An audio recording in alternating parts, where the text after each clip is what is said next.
নবী করিম সাল্লাল্লাহু আলাইহি ওয়াসাল্লাম বলেন, তখন একটা পর্যায়ে গিয়ে কিছু লোককে দেখতে পেলাম যে তাদের পাও উপরের দিকে বাঁধা, মাথা নিচের দিকে, উল্টা দিকে তাদেরকে ঝুলিয়ে রাখা হয়েছে এবং তাদের গাল কাটা এবং সেখান থেকে রক্ত ঝরঝর করে টপটপ করে পড়ছে। আবু উমামা আল বাহিলি রাদিয়াল্লাহু তাআলা আনহু থেকে বর্ণিত হাদিসে নবী সাল্লাল্লাহু আলাইহি ওয়াসাল্লাম ইরশাদ করেছেন যে আমি একদিন ঘুমন্ত ছিলাম, হঠাৎ করে দেখি দুইজন লোক আসলেন, অর্থাৎ দুজন ফেরেশতা আসলেন। এসে তারা আমার দুই বাহু ধরলেন, দুইজনে দুই বাহু ধরে আমাকে একটা পাহাড়ের কাছে নিয়ে গেলেন। এরপরে বললেন যে তুমি পাহাড়ে ওঠো। নবী সাল্লাল্লাহু আলাইহি ওয়াসাল্লাম ফেরেশতাদেরকে লক্ষ্য করে বললেন যে আমি তো পাহাড়ে উঠতে পারবো না, এত বড় পাহাড়ে ওঠার মতো শক্তি তো আমার নাই। তখন ফেরেশতারা বললেন আমরা তোমাকে সহযোগিতা করছি, তুমি ওঠো। তখন ফেরেশতাদের সহযোগিতায় নবী সাল্লাল্লাহু আলাইহি ওয়াসাল্লাম পাহাড়ের একেবারে চূড়ায় উঠে গেলেন। চূড়ায় ওঠার পরে তিনি বিকট আকারে মানুষের আর্তনাদ, চিৎকার শুনতে পেলেন।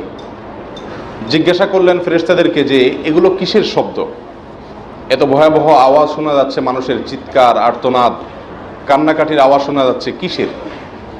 তখন ফেরেশতারা নবী সাল্লাল্লাহু আলাইহি ওয়াসাল্লামকে বললেন এটা হলো জাহান্নামীদের আওয়াজ, জাহান্নামীদের শাস্তি চলছে, সে সাজায় জাহান্নামীরা যে বিকট আওয়াজ করছে সেটাই আপনি শুনতে পাচ্ছেন।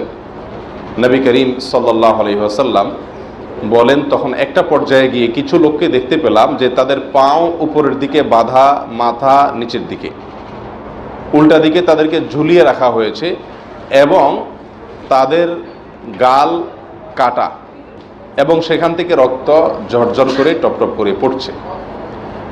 নবী সাল্লাল্লাহু আলাইহি ওয়াসাল্লাম বলেন, আমি তখন জিজ্ঞাসা করলাম ফেরেশতাদেরকে যে এরা কারা, এদের দুরবস্থার কারণ কি? তখন ফেরেশতাগণ নবী করিম সাল্লাল্লাহু আলাইহি ওয়াসাল্লামকে বললেন এরা হলো সেই সমস্ত লোক যারা পৃথিবীতে জীবদ্দশায় রোজা রেখে রোজা ভেঙে ফেলেছে, এই জন্য তাদের এই শাস্তি চলছে। এই হাদিসটি সহিহ ইবনে খুজাইমা এবং সহিহ ইবনে হিব্বান এই বিশুদ্ধ সূত্রে বর্ণিত হয়েছে। এই হাদিসের আলোকে আমরা জানতে পারলাম একজন মানুষ রোজা রেখে যদি ভেঙে ফেলে তার শাস্তি কত ভয়াবহ এবং কত মারাত্মক।